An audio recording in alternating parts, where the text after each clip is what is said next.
ये क्या कर रहे हो तुम आदि? आदि! मुझे जिंदा रहना है तो तुम्हें मरना होगा।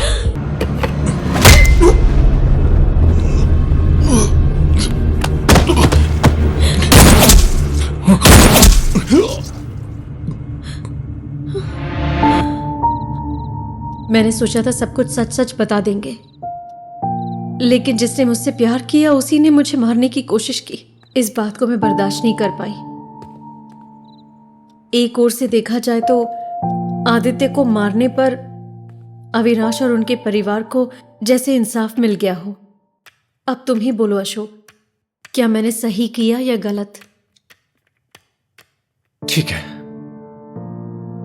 अगर मैं अभी आपको फोन दे दूं तो आप खुश होंगी। मैंने आपको सबूत दे दिया है। अब अगर आप मुझे वो देंगी जो मुझे चाहिए तो मैं खुश हो जाऊंगा। फोन लौटा दोगे ये तो ठीक है, लेकिन आदर्श को पता है कि मैं उसके घर गई थी। ये कैसे मैनेज करोगे तुम? आपने ही तो कहा मैडम, आपने आदित्य को मार के आदर्श की फैमिली के साथ इंसाफ किया। यही एक बात काफी आदर्श को संभालने के लिए। वो आपको माफ कर देगा। सही कहा ना?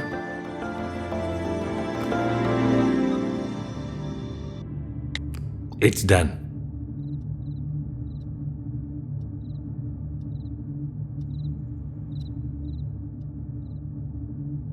अशोक, हाँ? तुम आदर्श से इतने इमोशनली कनेक्ट क्यों हो? उसे मदद करने के बजाय तुम मेरी मदद क्यों कर रहे हो? मैं आदर्श की मदद करने के लिए ही आपकी मदद कर रहा हूं।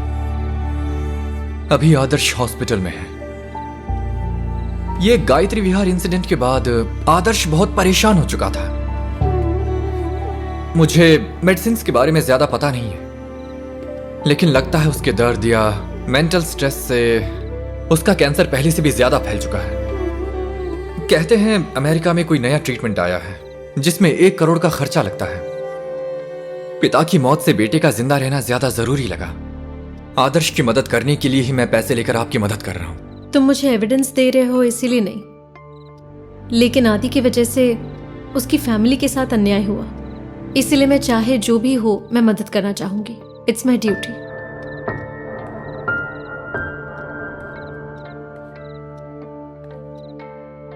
हेलो बालू, अशोक नाम का एक आदमी आने वाला है। 1 करोड़ का चेक रेडी करो।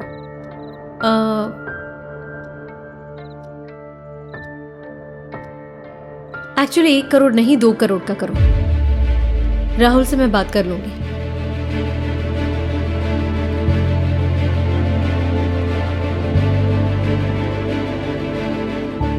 मुझे उसी दिन देना चाहिए था, लेकिन आज चेक दे रही हूँ। Thank you madam, good luck. Thank you.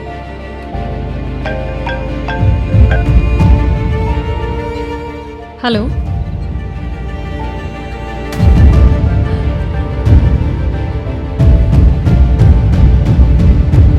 What? Patil को अरेस्ट कर लिया है। अशोक, पाटिल को मुन्नार में अरेस्ट कर लिया है। व्हाट? पाटिल को अरेस्ट कर लिया गया? हाँ। जॉर्ज, मैं अशोक बात कर रहा हूं। लॉयर कौन है? पाटिल? कौन है वहां? सुरेश सर। ठीक है, ओके। लेकिन पाटिल क्राइम सीन पे क्यों गया था? 2 करोड़ कैश के साथ पकड़ा गया उन्हें। मतलब पाटिल मुन्नार में ही था। मुझे लगा आप मुझे सब सच बता रही हैं, पर नहीं, सब झूठ का। क्योंकि उस ब्लैकमेलर ने मुझे कॉल करके 5 करोड़ की डिमांड की थी, पर मैं बिल्कुल भी नहीं डरी और मैंने उसे कुछ नहीं दिया। उसे धमकाया कि रूम में रखे 2 करोड़ के बारे में वो पुलिस को इन्फॉर्म कर देगा। और इस बीच में आपने पाटिल को उस रूम में भेज के पैसे निकालने का प्लान बनाया और मुझे भी इस प्लान के लिए इन्वॉल्व किया। आखिर आप इतनी बेवकूफ कैसे हो सकती हैं? मुझे पता था आप स्मार्ट नहीं हैं, पर पाटिल भी उल्लू का पट्टा ये नहीं जानता था। ठीक है मैडम, मैं चला। वैसे भी सारी प्लानिंग तो आप ही कर रही हैं, मेरी जरूरत ही क्या है यहाँ? मैं चला। अशोक, ऐसा मत बोलो। मुझे किसी तरह इस झमेले से बाहर निकालो। मैं तुमसे फ्री में मदद नहीं मांग रही हूँ। मैडम, ये बात पैसों की नहीं है, बात कुछ और ही है। मैं सोच रहा हूँ कि आपको कितनी आसानी से पकड़ा जा सकता है। इन्वेस्टिगेशन में जब 2 करोड़ की बात उठेगी ना, तो सबसे पहले आपका नाम लिया जाएगा। फिर आपको ब्लैकमेलर का नाम लेना पड़ेगा, और जब पूछा जाएगा कि वो कौन है तो अविनाश का नाम सामने आ जाएगा और ऑटोमेटिकली अविनाश का केस ओपन हो जाएगा। और जांच हुई तो पता चलेगा कि उस दिन आदित्य ने ही उसे मारा था। और जब सवाल उठेगा कि ये आदित्य कौन है तो आपके अफेयर की बात सामने आ जाएगी।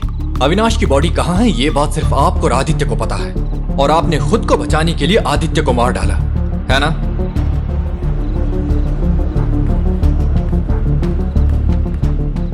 हाँ मैडम, वो ब्लैकमेलर कौन है आपको तो पता नहीं है, अविनाश की बॉडी कहाँ है वो भी पता नहीं है। तो अगर आप सच बता भी देंगी तो कोई भी आप पर यकीन नहीं करेगा। इन्हीं कारणों की वजह से पाटिल ने तुम्हें हायर किया है। मैडम, कोर्ट में जो चाहिए होता है वो इन्फॉर्मेशन नहीं होती है। It's not what you know, it's what you can prove. अगर हमें अविनाश की बॉडी मिलती है तो आदित्य उसका मर्डर साबित हो जाता है और डीएनए मैच होने पर वो कंफर्म हो जाता है। फिर हम कह सकते थे कि आदित्य ने तुम्हारे अफेयर के बारे में राहुल को बताने की धमकी दी, तो तुमने घबराहट के मारे आदित्य से जान छुड़ाने के लिए उसकी जान ले ली। तो हम ये प्रूव कर देते हैं कि इन सब के पीछे आदित्य का हाथ है। पर अब हमारे पास प्रूफ के लिए सिर्फ एक ही चीज है मैडम, वो बॉडी कहाँ है। मुझे सच में नहीं पता। बुलशिट! बॉडी आदित्य ने नहीं तुमने छुपाई थी। ये कोई अमेज़न का जंगल नहीं है जहां से निकलने के लिए 4 घंटे लग जाएं। पैर में चोट लगने के बाद भी सब उसने किया। आदित्य कोई सुपरमैन तो था नहीं। तुम्हारी इन कहानियों पर मैं यकीन कर लूंगा, ऐसा बेवकूफ दिखता हूं मैं? कल अगर कोर्ट में जयशंकर ऐसे पूछने लगा तो आप क्या कहेंगी मैडम? अशोक, आदित्य ने बॉडी कहाँ छुपाई है ये मुझे नहीं पता। मैं नहीं मानता मैडम। अविनाश को मारने की जरूरत आदित्य से ज्यादा आपको थी मैडम। क्यों पता है मैडम? अविनाश आपके लिए बहुत बड़ा खतरा बन चुका था। तुम डर गई थी कि अगर उसने तुम्हारी सच्चाई बता दी तो तुम्हारी शादी टूट जाएगी और तुम्हारी ये ऐशो आराम की जिंदगी का सत्यानाश हो जाएगा। अगर तुम्हें तुम्हारी ये सपनों की जिंदगी बरकरार रखनी है तो अविनाश का मरना जरूरी था। सही कहा ना मैडम? तुम शायद मुझे नहीं जानती हो, लेकिन मैं तुम्हें अच्छी तरह जानता हूँ। इस बारे में मैं किसी से कुछ नहीं कहूंगा, लेकिन अपने जीने का तरीका बदलो, तुम्हारा ही भला होगा। अंकल,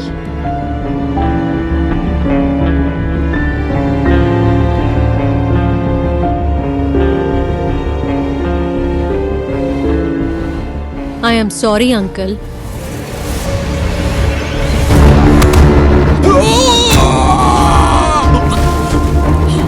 प्रिया,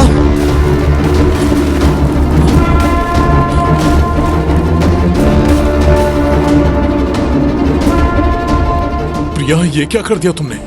मैं ऐसा करूंगी मैंने सोचा भी नहीं था। आदि वो मुझे डरा रहा था, आदि। तुम्हारी कहानी के मुताबिक आदित्य का पैर फंस गया था और तुम उसे बचाने गई थी। मान लिया सच है, लेकिन तुमने कोई आ रहा है ये कहकर आदित्य को ऊपर भेजने पर मना लिया और आदित्य मान भी गया। जैसे ही आदित्य ऊपर गया, नीचे से अविनाश भी कहीं गायब हो गया। उसके बाद क्या हुआ था ये बस आप जानती हैं। अशोक, क्या तुम्हें लगता है मैं अकेली 80 किलो के इंसान को क्राइम सीन से उठाकर अकेली लेकर जा सकती हूँ बिना किसी मदद के? लॉजिकली नहीं। इसीलिए जो मैं कह रही हूँ वो सही है।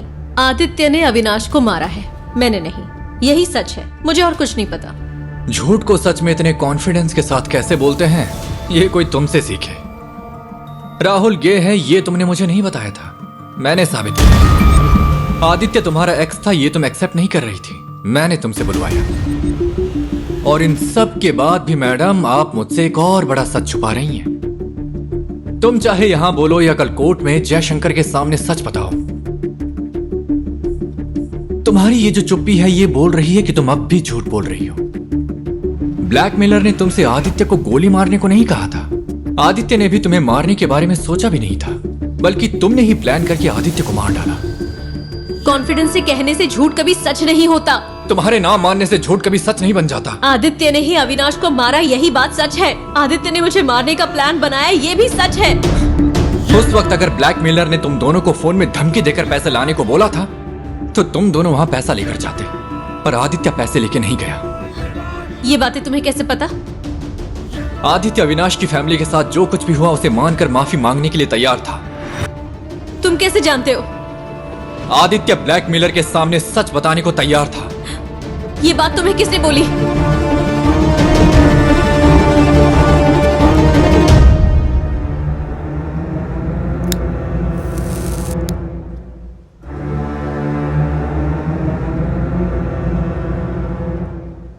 तुमने कहा था कि कोई तुम्हें फोन करके ब्लैकमेल कर रहा था। वो ब्लैकमेलर मैं